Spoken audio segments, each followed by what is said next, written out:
Esa canción, gracias Jesús, ahí en los controles. Rise on the Storm, como hoy día la lluvia. Somos jinetes en la tormenta, aunque esta canción tiene que ver con las cosas que nos pasan en la vida, cómo enfrentamos la vida, pero está totalmente ad hoc con el clima, ¿o no? Barbara Hughes. Sí, muchas gracias ahí por la invitación. Bueno, estamos con Barbara Hughes, quien es gerente de comunicaciones y marketing de Endeavor, como todos los jueves. Juntos vamos a hablar de emprendimiento. Vamos a entrevistar también a Carlos Aravena de Políglota, pero antes tenemos una pequeña entrevista en línea con Juan Ortiz, investigador del Observatorio del Contexto Económico de la UDP, para hablar sobre lo que pasó ayer en Estados Unidos. Juan Ortiz, ¿cómo estás?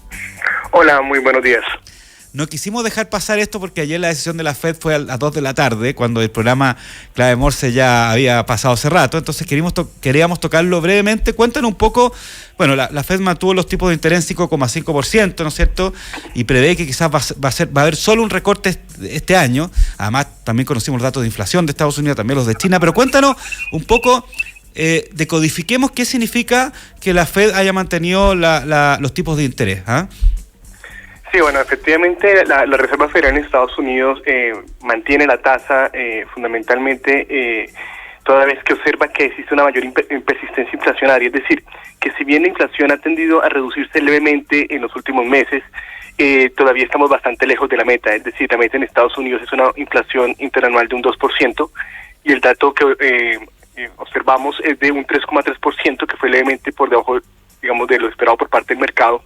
Pero aún la FED considera que, esta tendencia inflacionaria hace que en últimas aún no sea un momento oportuno de reducir la tasa. Y en cierto modo aquí lo que más sorprende es que efectivamente hoy la FED está proyectando en la práctica una caída solamente a final de año en torno a unos 25 puntos base.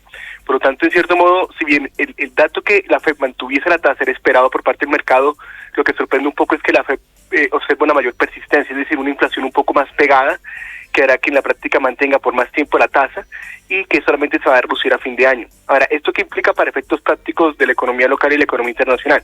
Bueno, en la práctica lo que vamos a decir es que las tasas internacionales van a seguir más, digamos, altas por más tiempo respecto a lo esperado previamente, y por otra parte eso también genera una incidencia en cuanto al piso de una posible apreciación del tipo de cambio nominal. ¿Por qué?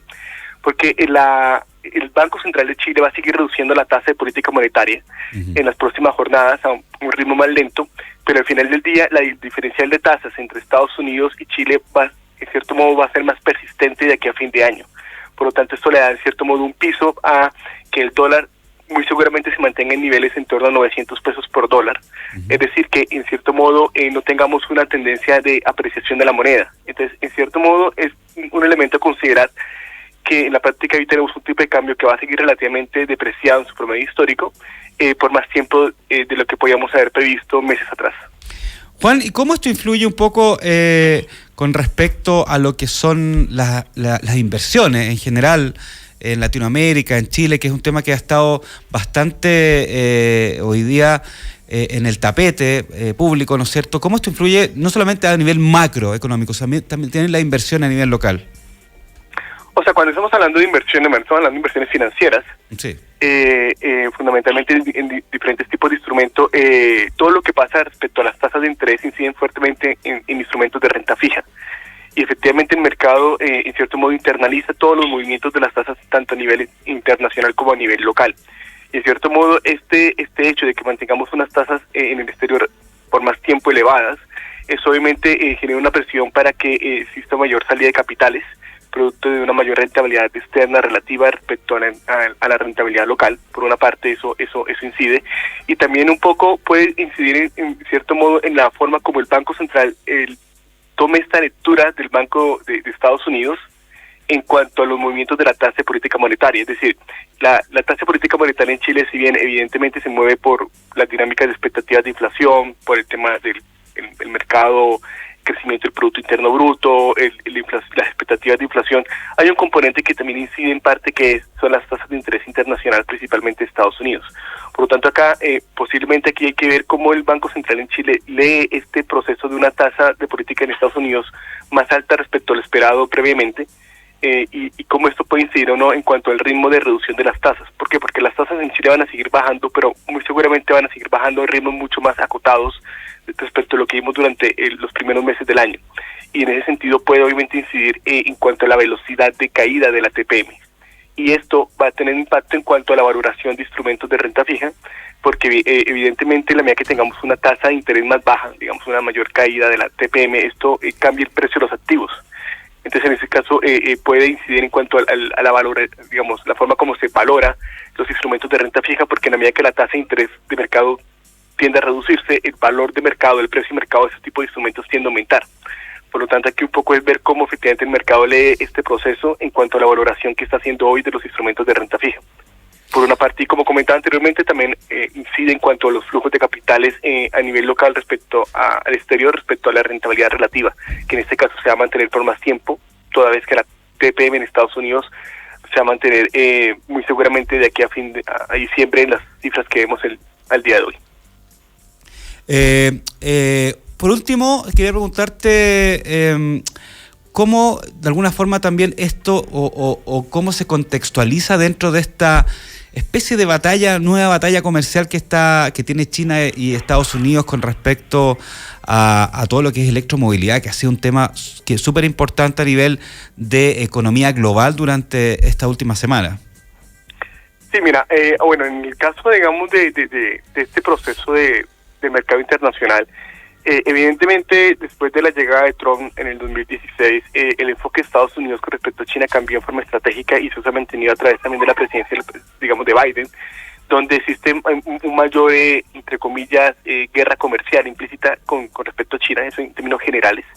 Y también con respecto a la electromovilidad en particular, vemos que Estados Unidos, y no solamente Estados Unidos, sino también la Unión Europea, están analizando incorporar mayores aranceles, fundamentalmente a la importación de autos eléctricos provenientes de China. ¿Y esto por qué ocurre? Primero porque China se adelantó a todo el resto del mundo respecto a la electromovilidad en los automóviles. Efectivamente, el gobierno chino ha impulsado fuertemente la producción de ese tipo de autos y eso se refleja en la gran cantidad de ventas al exterior que se está dando por parte de China. Y eso está afectando en forma importante la industria automovilística tanto en Estados Unidos, pero principalmente en Europa. En Europa, evidentemente, la entrada de diferentes marcas chinas con altos niveles de estándar de calidad, con electromovilidad, está impactando las ventas especialmente en Alemania, en Francia, y eso está haciendo que la Unión Europea, en cierto modo, reaccione con medidas proteccionistas y que también Estados Unidos vaya en ese mismo camino. Por lo tanto, esto se enmarca en este proceso de cómo los países tienden a proteger cierto tipo de industrias estratégicas, como en este caso la industria automovilística, tanto en Estados Unidos como en Europa.